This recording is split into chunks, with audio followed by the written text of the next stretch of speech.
I guess the first question I would be is, it seems like in all the depictions of heaven, it seems, from what I've heard, and I haven't read through everything, but it seems like very sexualized. You're saying the description of women in heaven is sexualized. Is that what you say? No, just like the entirety of heaven. So we wouldn't say food is sexual, for example. You mentioned food in Jannah, Yeah, right? sorry, just like pleasures, I guess you could say it that way. Yeah. So Jannah is where you have whatever your heart desires. So of course, everything in Jannah is the desires of a human being, because it's a reward, and you're rewarded by what you desire. That's the definition of a reward. If I give you something you don't desire, that is not a reward. So paradise, from an Islamic perspective, is a reward. You have gardens in Jannah, you have rivers, you have drinks that are not like the drinks of this life. Like, for example, you have alcohol that is not like the alcohol of this life. That is not sour like the alcohol in this life. That does not give you a hangover. Complete different type of alcohol, right? You have milk that does not go off. You have honey that is 100% pure, which you don't have in this life. You cannot have 100% pure honey. These types of things that will be in paradise, fruits, different fruits, etc., that you will have in paradise, as the Quran describes. You have Hur al-Ain, which is a creation of God, a feminine creation of God that is given to men. You have palaces, gold, you have silver, you have beds, you have everything that your heart desires. So the things that human beings would desire, and anything that they can desire or ask for, they can ask for in paradise, and they can be given. And paradise has different levels, and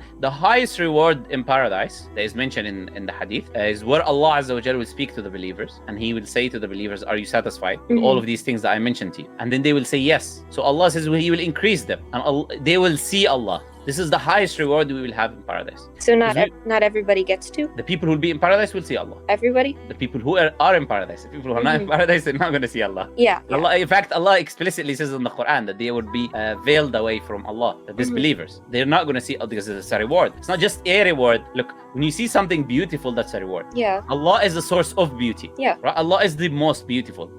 And one of the names of Allah is Al-Jamil. So the most beautiful is Allah, and beauty comes from Allah. So seeing Allah is, as I just said to you, is the highest reward that believers will have in paradise. So you said it's not about Allah.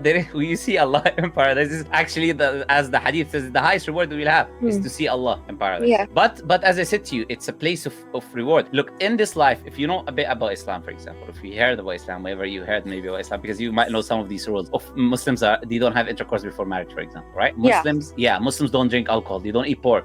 So you hear about prohibitions in this life, things that Allah prohibits you. You stop them, you don't do them in this life because Allah prohibited you from doing them in this life, and Allah rewards you in the afterlife by giving you what your heart desires. You get the point? Yeah. So paradise is a place of reward, and if you agree that paradise is a place of reward, then it would make sense for you to have your desires there.